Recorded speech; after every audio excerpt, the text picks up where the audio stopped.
Benua Afrika merupakan benua yang dikenal sebagai benua terbesar kedua setelah benua Asia. Benua tersebut memiliki jumlah negara yang terdiri atas 56 negara. Di dalam setiap negara, tentu akan memiliki karakteristik unik tersendiri yang menjadi pembeda antara negara satu dengan negara lain, entah itu bahasa, suku, maupun aspek lainnya.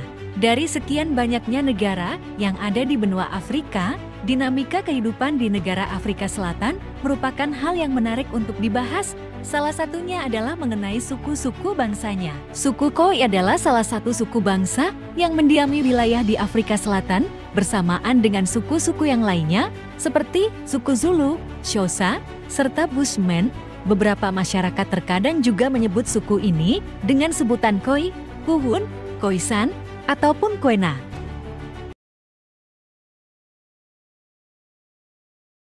Sarah Baartman adalah seorang perempuan bersuku bangsa Khoi yang lahir pada sekitar tahun 1789. Sarah tumbuh dalam keluarga yang penuh dengan keterbatasan ekonomi. Ketika umurnya baru menginjak 2 tahun, ibunya meninggal dunia dengan meninggalkan suami dan anaknya. Tak lama kemudian, ayahnya pun ikut menyusul ibunya karena dibunuh oleh seseorang ketika Sarah sedang bekerja sebagai supir binatang ternak. Kemudian menginjak usia remaja, Sarah memutuskan untuk menikah dengan laki-laki yang juga seorang Khoi. Dari perkawinannya tersebut, mereka dikarunia seorang anak. Akan tetapi, ternyata nasib baik tidak berpihak pada Sarah. Bayi mungil yang telah dinanti-nantikan kehadirannya dengan harapan agar bisa menjadi sumber kebahagiaannya justru meninggal dunia beberapa hari pasca kelahiran. Hari demi hari terus berlanjut, Sarah yang telah kehilangan orang-orang tercintanya harus tetap melanjutkan kehidupannya.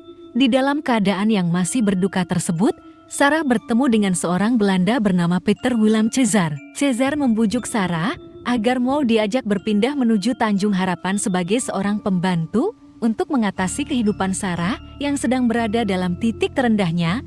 Pada masa itu juga, suami dari Sarah dibunuh oleh majikannya ketika ia sedang melakukan pekerjaannya. Sehingga, pada akhirnya, lengkap sudah.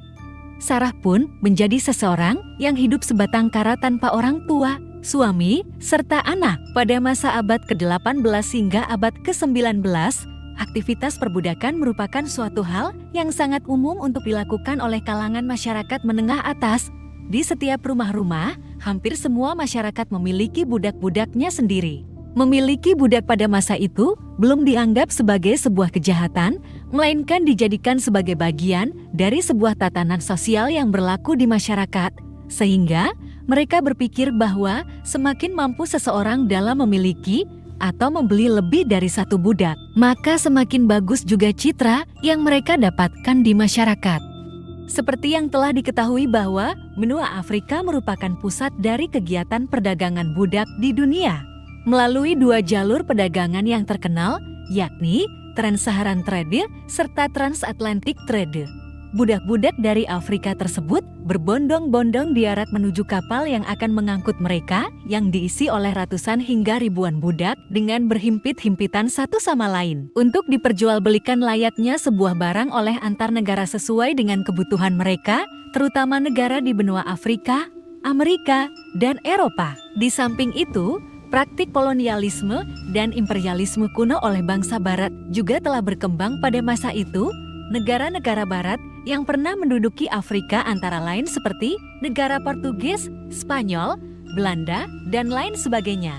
Dari negara-negara yang telah disebutkan, negara yang pernah menjajah Afrika Selatan adalah negara Belanda. Selain melakukan eksploitasi terhadap kekayaan sumber daya alam yang berada di Afrika Selatan, orang-orang Belanda juga serta-merta memelihara budak untuk dijadikan pembantu di rumah mereka ataupun dijadikan sebagai pemuas kebutuhan seksual mereka. Sarah Baartman merupakan salah satu di antara banyak orang yang terpaksa di umurnya yang masih begitu belia, yaitu sekitar 16 tahun, menjadi seorang pembantu yang pada praktiknya hampir sama dengan menjadi seorang budak dari orang Belanda bernama Peter Willem Cesar. Pasca terjadinya sebuah konflik besar antara masyarakat Khoi dengan pemerintah Belanda yang ingin memperluas wilayah kekuasaannya di Tanjung Timur. Di dalam genggaman tuanya itu, Sarah mendapatkan nama panggilan dengan sebutan Saartjie yang berarti Sarah kecil dalam bahasa Belanda. Ketika menjalani masa-masa menjadi budak tersebut, Saartjie diperlakukan dengan tidak baik oleh tuanya. Kekerasan demi kekerasan pun terus-menerus dialami olehnya. Hingga beberapa waktu kemudian, tepatnya pada tahun 1810, seorang laki-laki bernama Hendrik yang tidak lain merupakan saudara dari Cesar, majikan Saartjie, bersama dengan rekannya, William Dunlop yang bekerja sebagai ahli bedah perkapalan dari Inggris melakukan sebuah kunjungan ke Tanjung Harapan untuk menemui Cesar. Bersamaan dengan itulah, mereka juga bertemu dengan Saartjie dan terkesima seketika melihat postur tubuhnya, karakteristik fisik yang eksotis dari suku Hoi-Hoi yang melekat pada Sarah, seperti warna kulit yang kecoklat-coklatan, alat vital yang memanjang, serta pantat yang menonjol menjadi daya tarik tersendiri bagi Dunlop, sebab bentuk fisik yang dimiliki oleh Saartjie merupakan suatu hal yang dipandang begitu aneh dan sangat jauh dari standar kecantikan orang-orang Eropa. Kondisi yang terjadi pada fisik Saartjie tersebut disebut dengan stetopigia, yakni sebuah kondisi terjadinya penumpukan lemak berlebih sehingga menyebabkan pantatnya terlihat sangat menonjol. Melihat adanya keunikan yang dimiliki Saartjie, Dunlop kemudian memikirkan sebuah ide yang licik, yaitu memanfaatkan tubuh Saartjie sebagai alat untuk mengumpulkan pundi-pundi kekayaan. Hingga pada akhirnya, pada tanggal 20 Maret tahun 1810, terjadi sebuah kesepakatan antara Cesar dan Dunlop untuk memindahkan kepemilikan atas Saartjie dan membawanya pergi ke Eropa menuju negara Inggris. Saartjie dijanjikan oleh mereka bahwa ketika ia keluar dari Afrika Selatan dan berangkat menuju Eropa, maka ia akan segera terbebas dari kemiskinannya. Lantas, Saartjie pun dengan segera menyetujui kontrak tersebut. Namun, tanpa dipikir panjang, penandatangan kontrak oleh Saartjie justru menjadi titik awal kisah kelamnya, bukan sebuah kemakmuran seperti yang Saartjie idamkan yang ia dapatkan, melainkan hanya ada rentetan perlakuan-perlakuan yang tidak manusiawi yang ia dapatkan hingga akhir hayatnya. Setelah berhari-hari diangkut dengan kapal mengarungi luasnya samudra, Sarah, Dunlop, dan Cesar alhasil tiba di Eropa.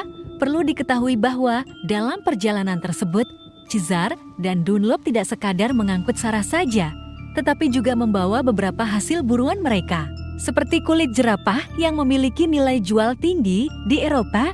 Setibanya di kota London, tempat pertama yang mereka tuju adalah Museum Seni dan Sejarah Alam dengan maksud ingin menjual Sarah kepada museum tersebut. Akan tetapi, tawaran tersebut dengan segera langsung ditolak oleh pihak museum karena mereka tidak ingin membeli manusia. Uang, uang, dan uang. Itulah prinsip dari Cesar dan Dunlop dalam membawa Sarah ke Inggris. Penolakan dari pihak museum tidak lantas mematahkan keteguhan hati Cesar dan Dunlop untuk menjual Sarah. Mereka tidak ingin kembali dengan tangan hampa. Untuk itu, keduanya mencari cara agar Sarah bisa tetap terjual. Hingga akhirnya terperciklah sebuah gagasan untuk bekerja sama dengan salah satu saudagar pemilik pertunjukan freak show, yaitu sebuah pertunjukan aneh semacam sirkus yang mana pemainnya direkrut dari orang-orang yang memiliki keterbatasan.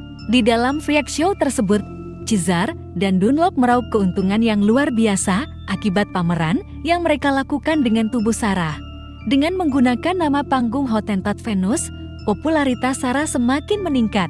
Sarah dipaksa untuk dapat memperlihatkan tubuh setengah telanjangnya, bahkan bagi mereka yang bersedia untuk membayar dengan harga yang lebih tinggi diperbolehkan oleh Cesar untuk menyentuh bagian tubuh Sarah yang mereka sukai, terutama pada bagian pantatnya. Akan tetapi, pameran tersebut mendapatkan penentangan dari pengadilan Inggris, sehingga pada tahun 1814, mereka berkunjung ke negara Perancis dan menjual Sarah kepada seorang pelatih sirkus hewan bernama Rioux. Dengan terbebasnya Sarah dari Cesar, Sarah mengira bahwa kehidupannya akan menjadi lebih baik dari sebelumnya. Namun, sekali lagi, ekspektasinya tidak benar-benar terwujud.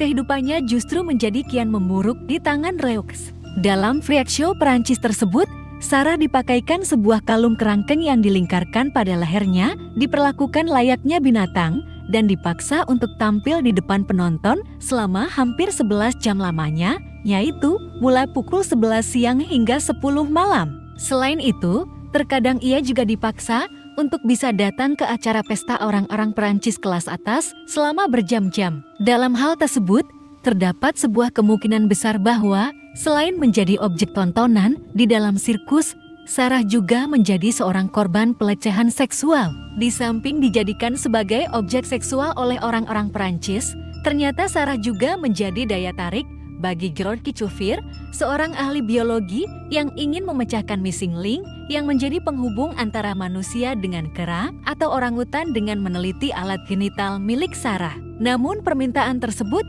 ditolak oleh Sarah. Setahun kemudian, yaitu pada tanggal 29 Desember tahun 1815, Sarah Baartman dinyatakan meninggal dunia pada usia yang masih muda, yaitu saat usianya 26 tahun. Tidak diketahui secara jelas mengenai penyebab kematian Sarah. Ada beberapa yang mengatakan penyebabnya adalah alkoholisme, tetapi tidak sedikit juga yang mengatakan bahwa ia meninggal karena penyakit sifilis. Tidak beradab, mungkin itu adalah sebutan yang tepat untuk segala perlakuan orang-orang Eropa terhadap Sarchi. Bagaimana tidak, perempuan malang yang semasa hidupnya terus-menerus dieksploitasi sebagai manusia pajangan serta bahan objektifikasi seksual di depan pertunjukan freak show tersebut. Kini sudah tidak bernyawa lagi. Namun, sungguh nahas, pada perkembangannya, eksploitasi orang Eropa terhadap tubuh Sarchi ternyata tetap saja dilanjutkan tanpa henti.